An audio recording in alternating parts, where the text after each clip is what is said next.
One of the things that I think would be the most helpful for me to talk about is the work we do at the center and how we imagine dioceses coming alongside us to with their work, and how we might be helpful when people are attempting to do the work that they need to be doing in terms of race and reconciliation and healing. I should say healing and reconciliation. I hardly ever talk about reconciliation because I think healing is the most important concept. Racial healing is the most important concept that we need to be trying to address ourselves to these days. But the work that we do at the center is designed to be catalytic and to be prophetic, and also to be supportive and encouraging.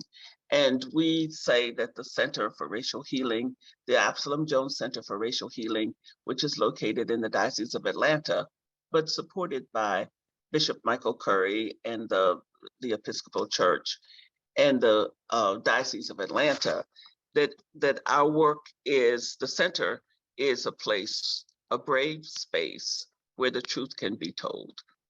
And we call it a brave space because we're not trying to create an illusion of safety and security. We're not trying to say, you can come here and talk about stuff and everybody's going to leave happy with each other and no feathers will be ruffled. We don't make any such nonsense promise like that. What we say is you come into this space, whether it's through a virtual connection or in person. And what we can assure you is that we will be loving and kind, and we will tell the best truth we have to tell to you. And we will hold your hand if that truth makes you uncomfortable, sad, angry, or whatever. We will stand with you in that space, but we won't try to create a space that keeps you that helps you to avoid having to be in it. When we talk about safe spaces, we're basically trying to say we want to do this work, but we don't want people to get their feathers ruffled too much. We don't want people to be too offended. We don't want people to be too worried about what we're saying. I think what we need to focus on is what is the truth that we have to tell? What is the truth that we need to tell? What is the truth that we will be willing to tell? What is the truth that we are trying to open ourselves up to understand ourselves, and then to be able to share that, whether it's about race or anything else for that matter, but in particular when it comes to healing around race and all of the ways in which we have constructed ways to separate ourselves from one another.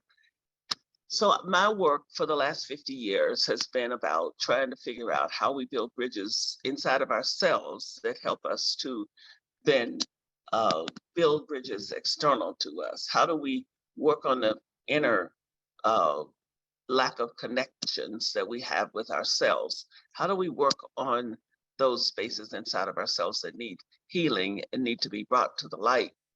And how does that work relate to the work external to us that we're trying to do?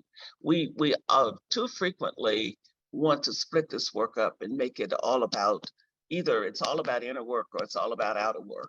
And the real truth is it's all about both. It is about our working on becoming more well ourselves as human beings in a general sense, and then also in the particular sense around race and racism in the United States of America and in our communities and in our churches. We have got to be honest about naming that energy, and then asking the question, okay, so now that we've named it and we've decided that it's something to be concerned about, what do we do about it? And the Center for Racial Healing is in the what do we do about it business. The church needs to become what it claims to be. It needs to become that group of people following Jesus Christ, that Jew from Jerusalem that challenged us to be something different from what we have been before. That challenge gave the world a new way to see, a new way to be together. And that's who we say we're following. So then what does it mean if that's really what we're doing? If we're really following this person, this principle, these set of principles, that can be garnered around the way in which he lived and the way he spoke and the things he challenged us to do, then what do we have to do? And I just want to say a couple of things about what I think that is a relates to, and then I don't. I'm going to talk a little bit more about this, and then I want to invite people to ask some questions that might help to clarify any points I've made or things that you're interested in around the center that I didn't talk about. It seems to me that it's pretty clear that we are being asked to bring ourselves into this circle of living in this on this planet and doing the work that we need to do, that we're being asked to reimagine that. We're being asked to be open to reinvention. We are being given these amazing opportunities that have come with COVID, have come with our recognition of the multiple pandemics that we find ourselves in right now. The pandemic around race, the pandemic around the climate, and also with COVID. So it feels to me like there are these three streams of pandemic energy that all of them are asking us to stop for a minute and to ask ourselves some basic questions. And one of those questions has to do with, how do we see ourselves in relationship to the rest of the universe, to the rest of the world, to the rest of the people on the planet? But if you don't want to be that global, how about to the people in your closest circles and in churches and communities that you happen to inhabit? Who are you in those settings, and what is your life about? And what is the impact of living in this society that's constructed on this indefensible racist paradigm of superiority, inferiority in terms of Black, white, and brown people? How are we interrogating all of that? And what does all that have to do with us? Now, you could be a person who's thinking, well, it doesn't really have anything to do with me because I live in this particular environment and this environment is working for me and I'm perfectly okay. If that's what you're thinking, then let me just invite you to think a little deeper and to think a little further about your own personal wellness. How does the life that you have constructed for yourself add up with the mandate to be this person that Jesus Christ is calling us to be? What is it that Jesus Christ is calling me and you to do that we have not said yes to yet? Is one question that can be posed, I think, and should be posed. And then what is the invitation that's being offered to all of us through this era of pandemics, especially with COVID, which has taken the lives of so many of our people and causing us still a great bit of angst?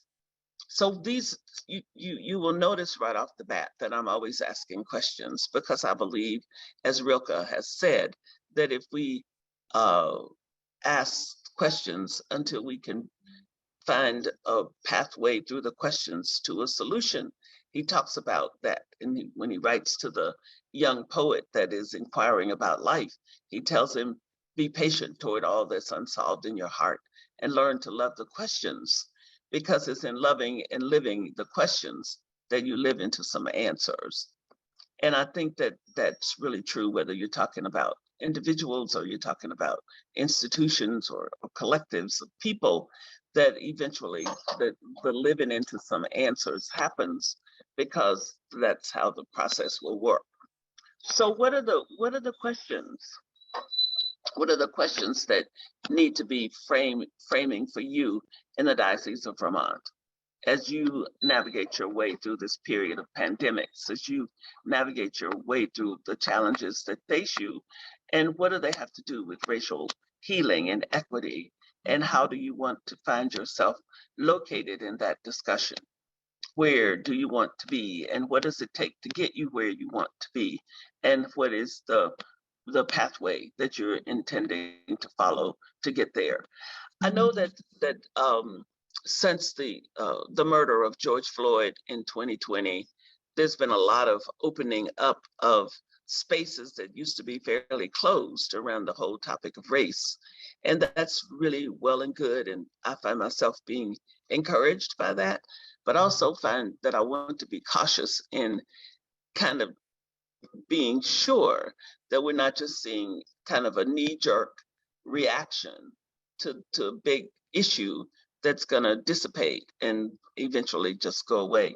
And it will wonder what happened to it. You know, it was that we were all engaged in this. We all cared about it. There was so much energy around all of this, the issue of race and healing and equity and letting go of oppressive structures. We could ask ourselves as we think about George Floyd's murder in 2020, how much energy was being expended around all of that and the wrongness of it and the need to really pursue racial equity in a more serious way. We can look at all that and realize that that energy itself has dissipated considerably. And it's really important, I think, to pay attention to what that dissipation of energy is about. And a lot of it is about our attention spans are short. So we get out and do stuff for half a minute, and then we're done with it, and then we go on to something else. Well, the truth is 1,068 people have lost their lives at the hands of police since George Floyd's murder. And I guarantee you that you don't know most of their names because they haven't made the news. They haven't been that important. Maybe they've made the news in their local arenas, but we're kind of used to them making the news across the country, and they haven't made the news. So given a society that operates on sound bites and whatever is sensational, how do we keep these ideas alive in front of ourselves? What is the pathway for staying enlivened and engaged? And a part of it has to do with the amount of work we do inside of ourselves and how much we see ourselves as being a part of the issue. How much do we identify with the need for racial healing in America to be an issue that confronts us all and not just something that should concern people of color? How do we become really and truly engaged in caring about this whole issue across the board? Those are questions that I think are part of the questions that need to be answered as you're going forward. I know that you all are beginning to do some of this work. You've been doing some of it before, but you're expanding it and getting more engaged in it, for which I am deeply grateful and really want to be helpful in any ways that I can or the center can, or any resources that I might be able to identify. I would want to hear how we might be helpful as a center, which I imagine I will hear since I've been asked to come and be here today and been in some conversations with your bishop and a few other people in your diocese.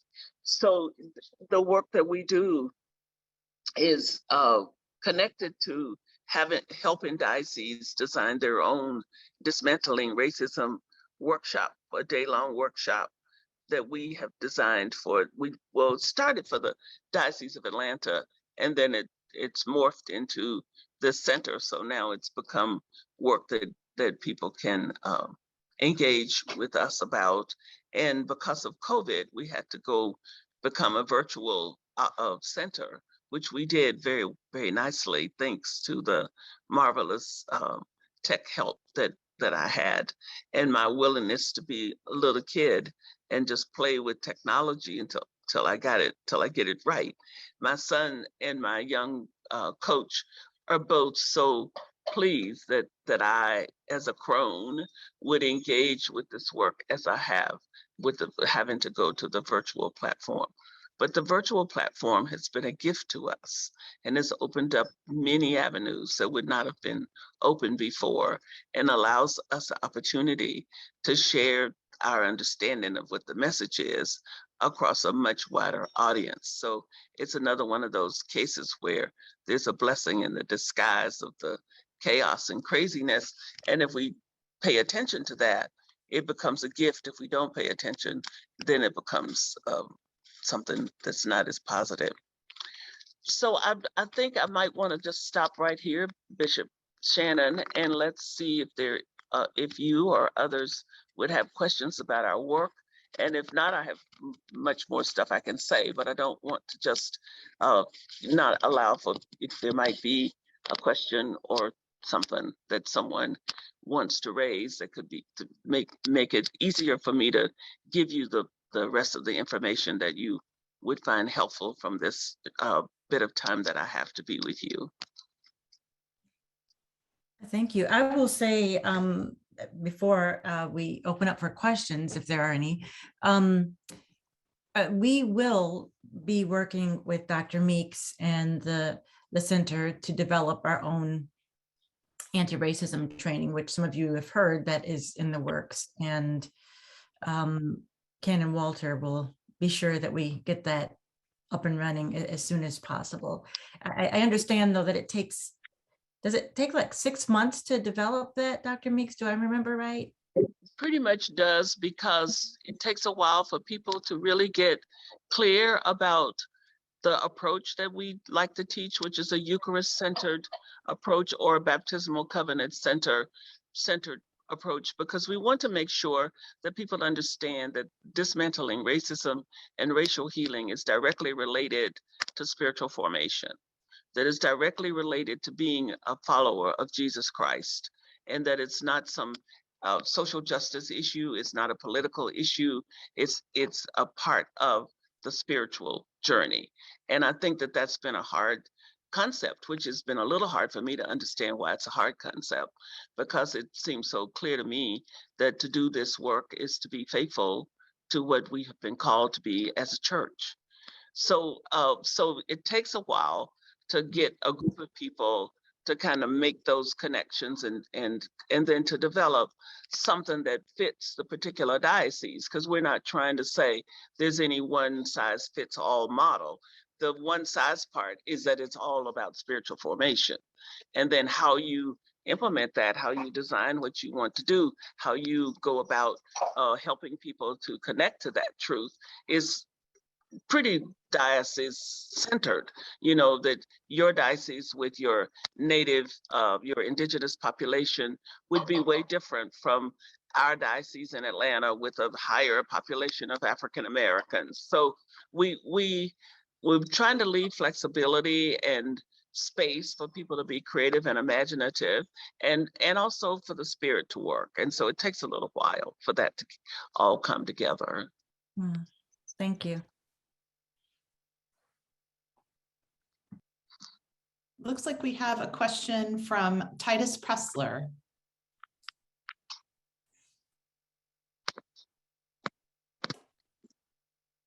Thank you so much, Dr. Meeks, for your presentation. I have a question about language. Various phrases have been used for this kind of work, and they all have different nuances, and people argue for different ones. And I'm just interested in your reflection on them. There's talk of dismantling racism, anti-racism, racial reconciliation, and racial healing. It'd be great to hear your reflections on the nuances of those different phrases. So anti-racism, I don't use it at all, because I think we should be clearer.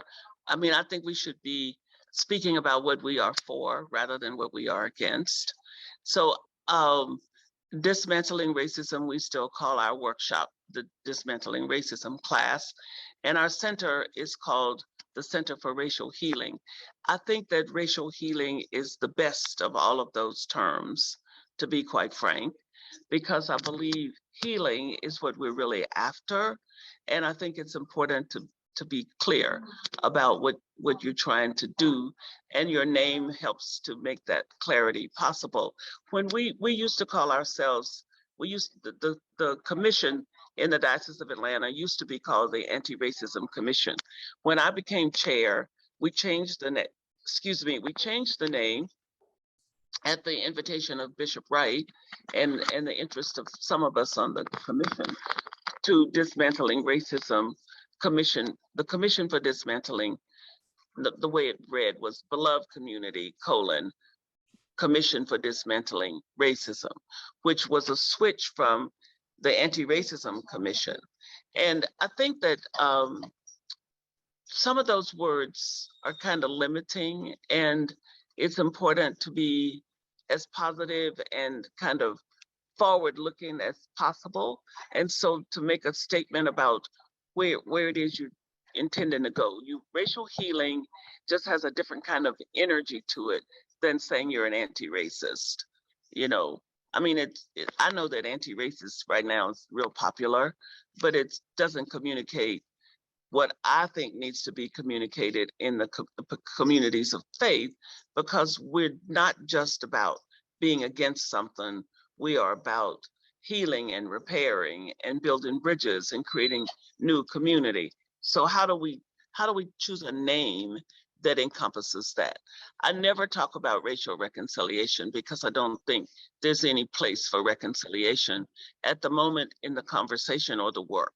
I think that until we do some of the healing work, that we can't, there's nothing to reconcile. There are no relationships that got lost somewhere that we're trying to go back and get. That's not what's going on here. What we're trying to do is create space where relationships can emerge. And so healing, it precedes the possibility of creating the space for those relationships to emerge. So then racial reconciliation is just out of my vocabulary. Thank you. You're welcome. Jennifer Ogilvy.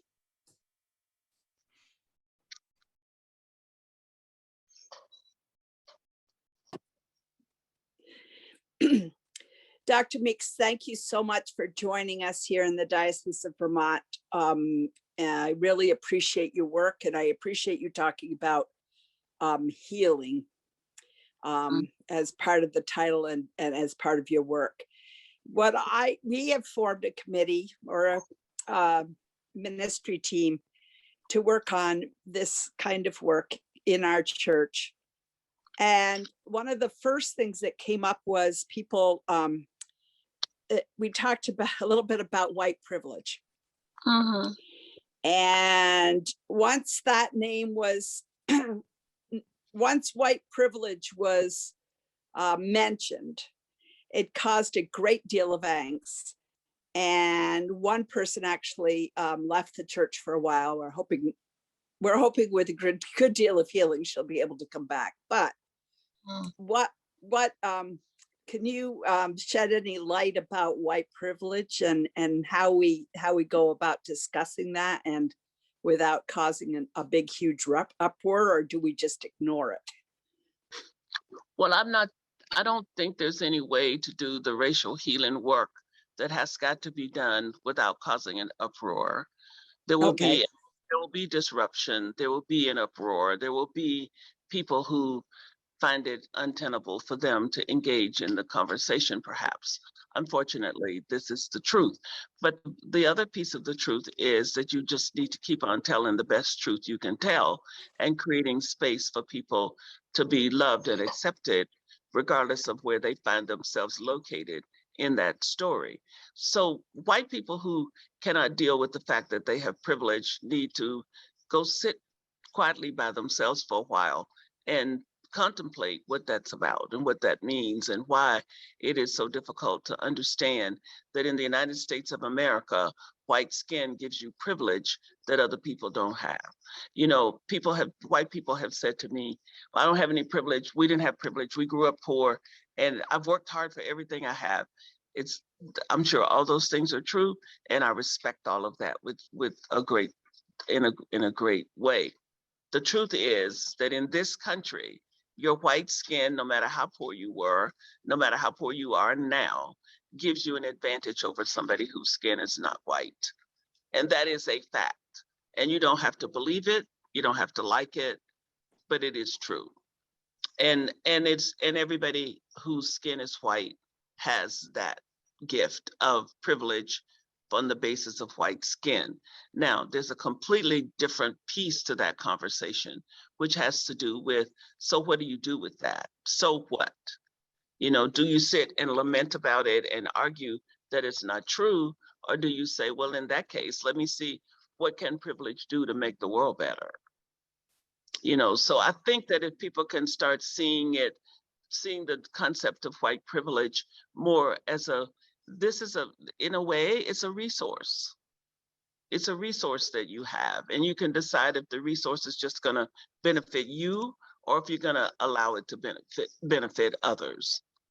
And the truth of the matter is the communities of color and communities struggling against oppression need white people to get over their worry about their white skin privilege, because it's a fact and we know it. And for those of them who wake up, know it too.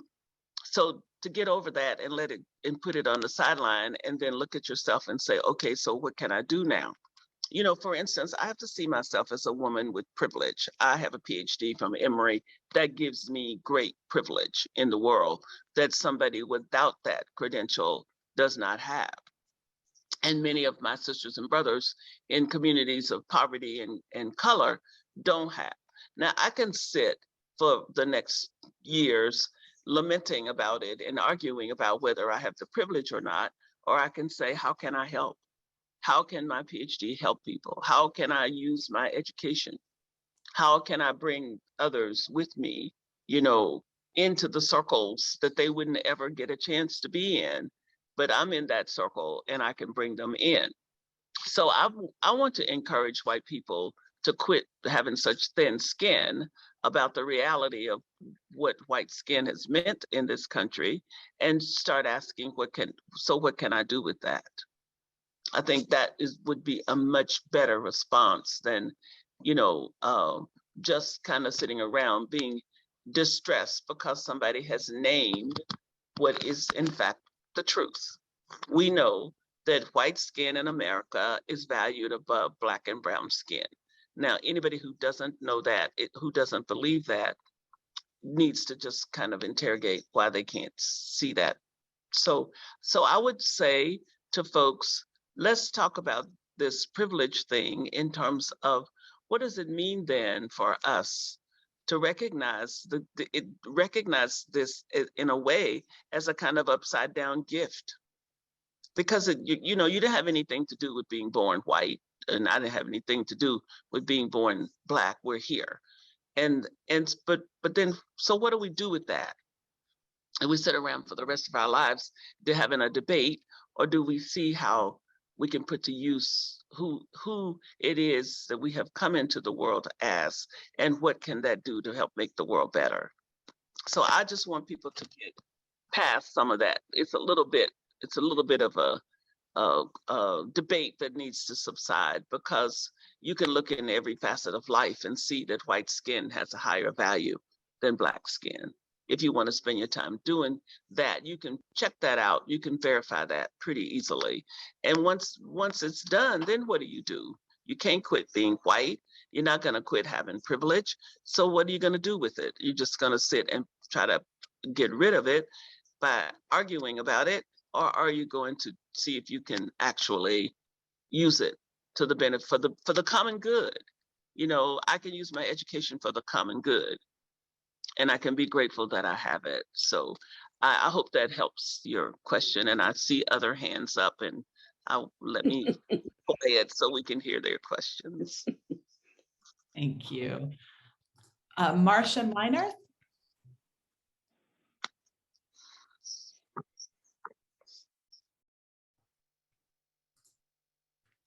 You should be able to unmute now. I'm unmuted. Now you're unmuted. Perfect. Oh, but you just muted again. Hold on. I'm good now, right? Yes. Can you hear me? Yes. I am Marcia Minor. I'm directress of the Altar Guild at Zion Episcopal Church. I always like to say Episcopal. I've been an Episcopalian all my life. I'm a 5th generation Episcopalian. And the parishioners at our church, I live, obviously it's Vermont, and it is predominantly white. Many of the parishioners are a little uncomfortable with a lot of dialogue about race, because we believe we have gone further and closer to Jesus, and we are heart and soul. There's more concerned about economic inequity that leaves us as a parish of fairly well-to-do people struggling with how we reach those who are less privileged, regardless of color. Mhm. And when these conversations come up, obviously I am a woman of color, but it's just not a topic of conversation. We have, in the history of that church, I'm a new member there. I'm a former Connecticut resident for the majority of my life and attended an all, again, I can't even say predominantly, an all white Episcopalian church in Darien, Connecticut. Mhm. It is a beautiful thing for me to either be living in a beautiful bubble,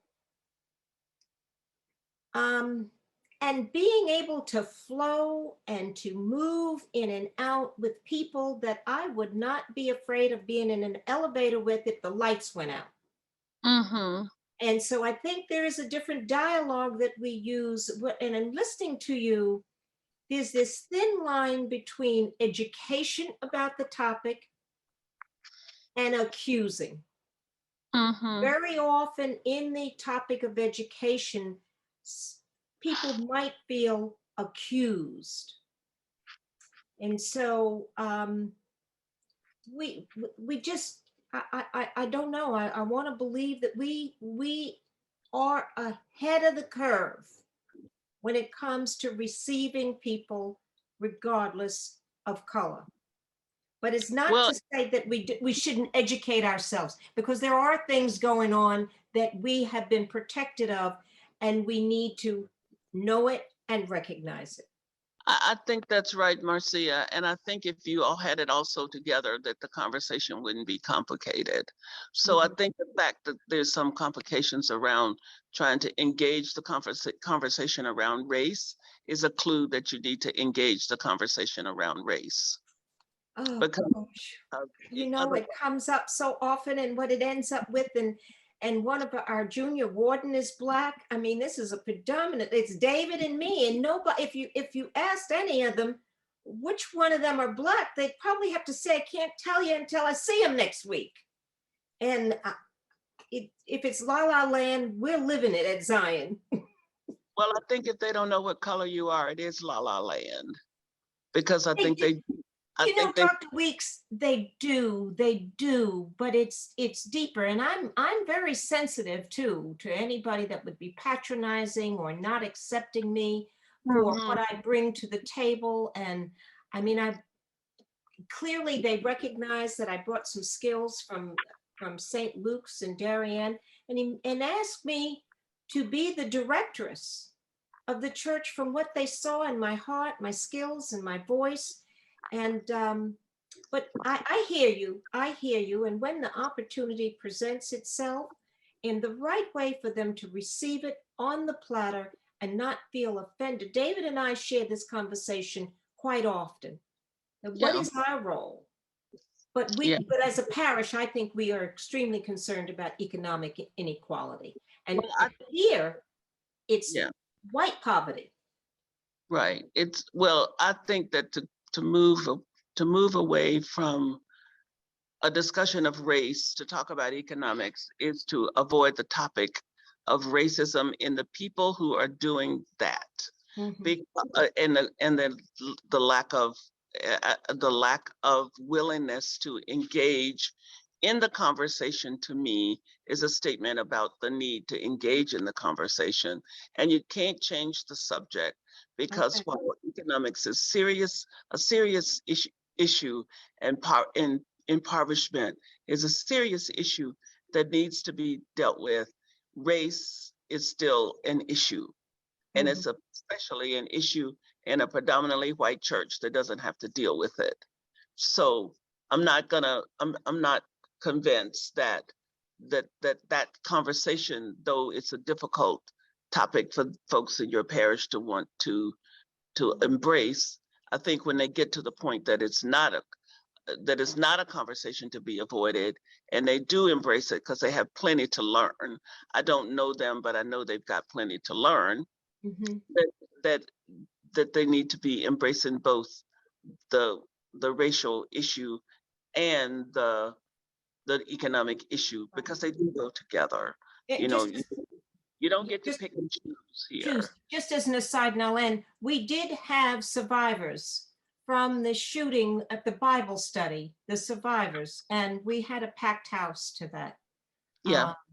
To share that. And so that was a good moment for us. That was a good I think recognizing what you're saying.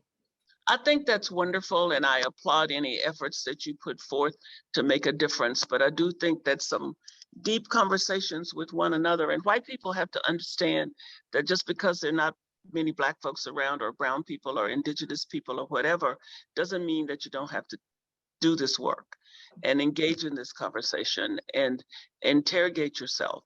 And that, I understand the dynamics very well, and I wish you the best as you keep on trying to navigate them. And I hope as your diocese moves forward with the work that it's doing, that congregations such as yours will be better able to find a pathway to Okay. engage around these topics in a way that can be helpful. And I too will dig deeper. I too will dig It's good to talk Pray to you. deeper. Okay. Thank you. We have a question from Dana Peterson.